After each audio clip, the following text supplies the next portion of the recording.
Okay, we're going to talk financial maths. Financial maths is in paper 1.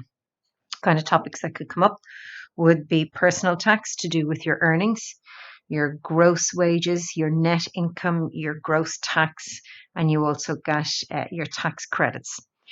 We're going to be talking about interest, compound interest on savings in banks. We can look at exchange rates where you exchange between sterling or a dollar or whatever currency it might be. You can also look at profit and loss, percentage profit, percentage loss, VAT on products, and they can often tie in together. And then occasionally you get questions on ratio where a certain amount of prize money is divided between a few people. So let's start with number 1. We're going to look at tax. So I'm basing this on the 2019 question, which I'll do in a few minutes. 2019 talks about somebody earning €40,000 gross income. So I picture it like this, that this is your gross income. But you don't earn all of that income, you have to pay tax. Usually they tell you that there's a standard rate cutoff point.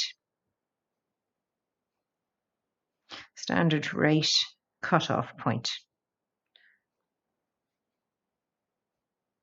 In this case, I'm saying that you can earn the first 35,300 at a tax of 20%. So that means you tax from 0 to 35,300, you tax it at 20%. That is your low tax rate. Your low tax rate. The higher tax rate is usually around 40%. That's your higher. And that is calculated on the money from here to here. So how do we calculate that? Well, it's 40,000 to take away your 35,300. So in this case, we're saying 40,000 minus 35,300. That's how you would calculate that. So from here to here is your standard rate cutoff point. You pay tax, which is the lower tax band, the lower tax rate, at 20%. So you find 20% of 35,300. For the next tax band, it's the 40% tax band, which is a higher tax rate. And how much do you pay at 40%? Well, between here and here, between 35,300 and 400. You also have things called tax credit. And that's tax you do not have to pay.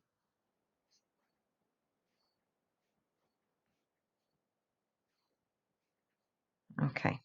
So for example, with your tax credit, somebody who has got a lot of dependents at home, so if you've got 4 children at home and they're all school going age, and you're the main earner in your household, then your tax credit will be quite high. Therefore, there's a fair amount of tax you do not have to pay.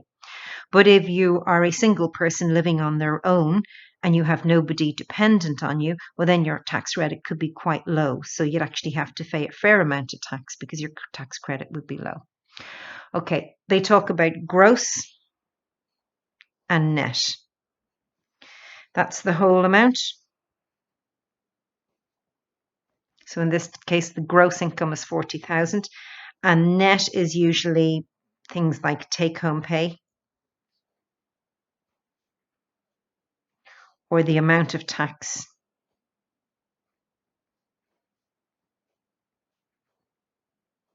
Amount of tax paid. So they're just some of the words that we need to be familiar with. Okay, so let's move into 2019. So this is 2019. Paper 1, question 1. And we've got Emer earns a gross wage of 40,000 per annum with her company A. Emer pays income tax at a rate of 20%, so that's the lower rate, up to the standard rate cutoff point of 35,300. And she pays tax at a rate of 40% on the remainder. So this is what I was explaining here. So her full gross income is 40,000. Her standard rate cutoff point is 35,300. She pays 20% on this much and 40% on this much. And what are they asking you? She has tax credit of 1,650, so tax she does not have to pay. Find how much income tax she pays. Always answer the question. AN. Okay, so always make sure you answer the question. Find how much income tax she pays per annum. So let's have a little look. We're going to get 20% from 0 up to 35,000. So 20%, I always convert that to 0.2.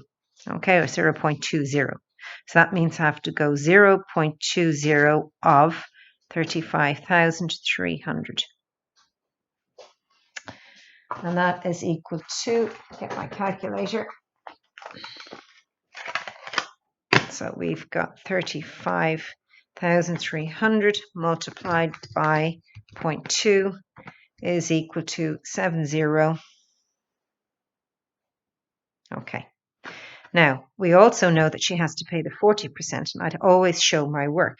So I need to know how much money does she have to pay 40% on. So I'm going to get my gross, then I'm going to get my standard rate cutoff point, and I'm going to subtract them. 6,4. Okay, is that right?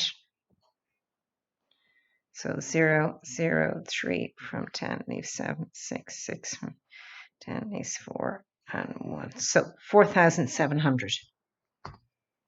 So she has to pay 40%. Well, I'm going to get my 40% to 0.4 multiplied by 4,700 because that's how much she has to pay.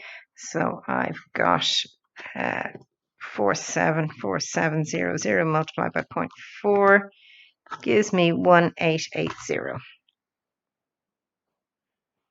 Okay, so that's my 20%, that's my 40%. So I'm going to add those together. 8 and 6, 14, 9, 7, 8, 9. Okay, so we've got 9940. But do I have to pay all of that? Hold on, I made a mistake there. That's 0, 8 and 4 is 8 and 6 is 14, 1 and 8 is 9, and that's and that's an 8. Sorry. Is that right? Yeah. Okay, so that's 18940. 8940. Now, she does not have to pay all of that. There is money that she's let off, and that's your tax credit. So minus your tax credit. So I'm going to go 1650, and I'm subtracting that, and I get 0, 9, 2, and 7. So find how much income tax she pays per annum, and that's how much she pays per annum. Okay, Emer pays her health insurance, which costs 1,500 net. Find her annual income after paying income tax and health insurance. Okay, so we're going to get her gross. We're going to subtract tax, and we're going to subtract health insurance. And what will we get? Our gross is 4,000 minus the tax, which is 7,290, minus her health insurance, 1,500, and that is going to equal 321210. So that is her take home. Always double check take home pay. Find her annual income after paying income tax. That's her net income. Another way of saying that is her net income. Okay, moving on to the final part of the question. Part C. Emer is planning to change jobs. She is offered a job by company B with a gross wage. Our gross wage is changed to that, which is less than the other one, 38,000. And a bonus of 1,500 tax-free, so she doesn't pay tax on that, to be paid by the company which she would use to pay her health insurance. Okay, her tax rates and credits would remain the same. So remember, standard rate cutoff point and her credits would remain the same.